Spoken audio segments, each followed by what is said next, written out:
तो प्रस्तुत है रंगनाथ बेताल की अद्भुत साधना। रंगनाथ बेताल की साधना त्रेता युग में काफी मशहूर थी, जो कि द्वापर युग के बाद धीरे धीरे इसके मंत्र और विधि लुप्त हो गए। आइए रंगनाथ बेताल की सत्य कथा जानते हैं। त्रेता युग में एक रंगनाथ नामक एक किसान हुआ करता था। उस समय राजा दशरथ का साम्राज्य था। एक बार राज्य में पानी कम बरसने के कारण फसलें बहुत कम हुई। रंगनाथ के खेत में उतना अनाज पैदा नहीं हुआ जिससे उसके परिवार का भरण पोषण हो पाता और राजा दशरथ को लगान चुका पाता। प्रतिदिन राजा के दूत लगान वसूलने के लिए आधमकते। इस पर रंगनाथ आजकल कल आज कर कर बातें टालता रहता और परेशान होकर एक जंगल भाग गया और छिपकर रहने लगा। अमावस्या की रात थी जब रंगनाथ सो रहा था। उसे जंगलों में कुछ हलचल की आवाज सुनाई पड़ी। वह अपने छोटे झोपड़े से बाहर निकलकर स्थिति की जांच करने निकल पड़ा। उसने देखा कि दूर कहीं आग जल रही थी और कोई वहां बैठा था। वह उसके पास गया तो पता चला कि वह कोई तांत्रिक था जो किसी साधना आदि का हवन कर रहा था। उस तांत्रिक की हवन की गुप्तता भंग हो गई थी और तब क्रोध में आकर रंगनाथ को वह तांत्रिक बहुत बुरा भला कहने लगा। रंगनाथ अपने अनजाने गलती के लिए माफी मांगने लगा। उस तांत्रिक को गुस्सा ठंडा हुआ और बातचीत के दौरान रंगनाथ की कहानी स्पष्ट हो गई और स्थिति का भान हुआ। तब उस तांत्रिक ने एक बेताल की सिद्धि रंगनाथ को दे दी। रंगनाथ तो उस बेताल को पाकर बहुत खुश हो गया। वह बेताल और रंगनाथ में बहुत गहरी दोस्ती भी हो गई। रंगनाथ उस बेताल को लिए अपने घर लौट गया। वह बेताल कोई चमत्कारिक कार्य तो करता नहीं था, पर जो भी रंगनाथ को गुप्त प्रयोग करने को कहता, वह प्रयोग कोई चमत्कार से कम न था। कुछ ही दिनों में रंगनाथ सुखी संपन्न हो गया। अब यह खबर राजा दशरथ के कानों तक आ पहुंची। अब राजा को शक हुआ कि वह अचानक सुखी संपन्न कैसे हो गया। तब दशरथ ने रंगनाथ को पकड़ लाने का हुक्म दे दिया।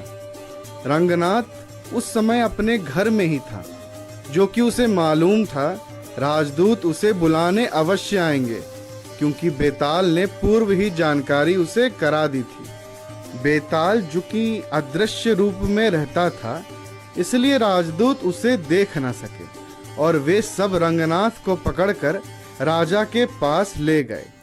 राजा दशरथ ने उसके धनवान होने का कारण पूछा। मजबूरी में रंगनाथ ने सब कुछ बता दिया। तब राजा दशरथ ने सोचा कि यह वो बेताल तो उसके पास होना चाहिए। राजा दशरथ के पास बहुत देर सोचने के बाद उसने रंगनाथ से बेताल की मांग की, किंतु रंगनाथ उसे देने से इनकार करने लगा, क्योंकि बेताल से उसकी बहुत गहरी दोस्ती हो गई थी। बेताल रंगनाथ के आसपास ही था, सब कुछ सुन समझ रहा था।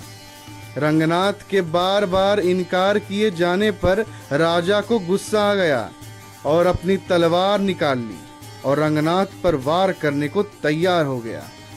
बेताल रंगनाथ को बचाने के लिए रंगनाथ के शरीर में प्रवेश करना चाहा ही था कि रंगनाथ की गर्दन उसके धड़ से अलग हो गई, क्योंकि महाराज दशरथ की तलवार चल चुकी थी और इसी बीच बेताल रंगनाथ के मस्तक पर अर्थात आज्ञा चक्र पर सवार हो चुका था। जब तक वह अपना करिश्मा दिखा पाता, तब तक सर धड़ से अलग हो चुका था। बेताल यहाँ सदा के लिए रंगनाथ की आत्मा से मिलकर एकाकार हो गया और बेताल लोक जाना पड़ा। अब द्वापर युग में जब घटोत्कच अनेकों मायावी शक्ति हासिल करने तपस्या कर रहा था, तो सिद्धि क्रम में उसमें घटोत्कच के उद्देश्य के अनुसार रंगनाथ को भी सिद्ध कर लिया, जिसमें उस बेताल की पूरी शक्ति थी। तब घटोत्कच को रंगनाथ की पूर्व जन्म की कहानी का पता चला। उस समय से रंगनाथ अब रंगनाथ बेताल के नाम से जाने लगा। बहुत दिनों तक रंगनाथ बेताल घटोत्कच की सेवा करता रहा। जब घटोत्कच अंतिम युद्ध में जा रहा था तो रंगनाथ ने सचेत किया कि आगे होने वाले युद्ध में उसकी जान जा सकती है और वह उसकी रक्षा भी नहीं कर सकता। तब घटोत्कच युद्ध में जाने से पहले उसने जो मायावी शक्तियां अर्जित की थी उसकी सिद्धि के रहस्य को कुछ योग्य लोगों को बताया। इन सिद्धियों में रंगनाथ बेताल भी था। इसी कारण रंगनाथ बेताल की सिद्धि रहस्य यहाँ बताने जा रहा हूँ, अन्यथा इसकी सिद्धि साधना विधि आदि सदैव के लिए लुप्त हो गया होता। अब भी लुप्त प्राय है। जब रंगनाथ घटोत्कच को युद्ध में जाते देखा तो वह भी साथ हो लिया, लेकिन वह कोई सहायता नहीं कर पाया और उसके सामने ही घटोत्कच की मृत्यु हो गई। अब मैं रंगनाथ बेताल की खूबियों को बताने जा रहा हूँ। जो भी साधक इसे सिद्ध कर लेता है उसे रंगनाथ द्वारा ऐसी गुप्त जानकारी मिलती है जिससे वह पूर्ण रूप से सुरक्षित हो जाता है और एक साधारण सी युक्ति से साधक धनवान बन जाता है। एक खुले करिश्मे की तरह साधक का सभी कार्य करता है। जब किसी साधक को इसकी सिद्धि मिलती है तो रंगनाथ साधक के मस्तक अर्थात आज्ञा चक्र पर सूक्ष्म रूप से स्थित हो जाता है। इस कारण इसके सिद्ध साधकों को अपने आज्ञा चक्र पर हल्का दबाव महसूस होता है या सर में कुछ भारीपन जैसे संवेदना बनी रहती है। साधक जिस भी कार्य को करने का संकल्प लेता है वह कार्य शीघ्रता से पूर्ण हो जाता है। वह साधक को अनेकों प्रकार की जानकारी देने लगता है जिसे साधक अपनाकर कुछ भी करने में सामर्थ हो जाता है।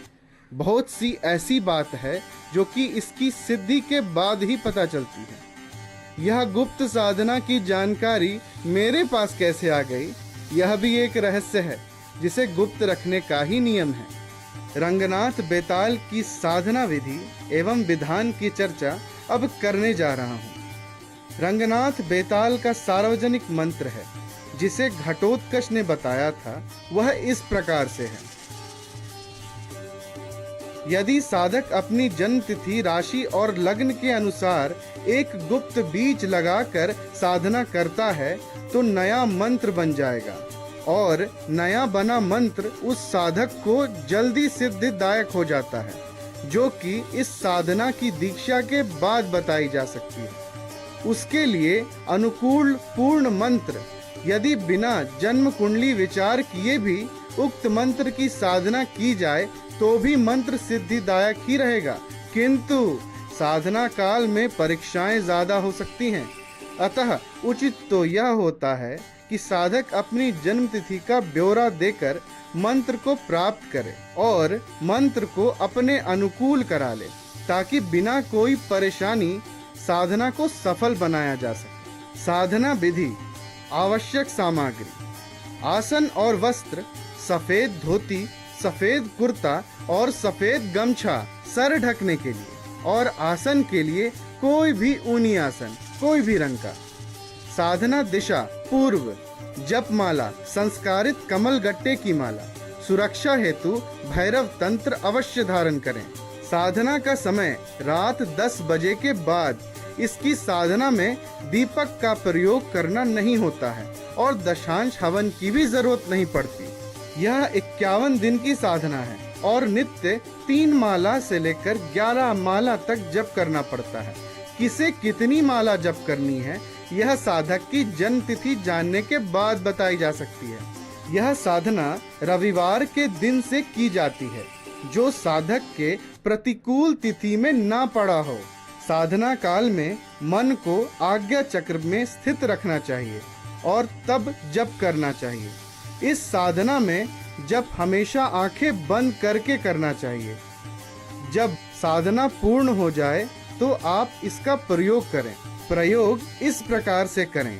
प्रयोग विधि: जब भी कोई कठिन कार्य करने की आवश्यकता पड़ जाए तो आप आसन लगाकर बैठ जाएं और आंखें बंद कर लें। मन को आज्ञा चक्र में टिका दें, क्योंकि बेताल रंगनाथ वहीं बैठा रहता है। अब 5 बार मंत्र पढ़ें और मन ही मन रंगनाथ को आदेश देवें।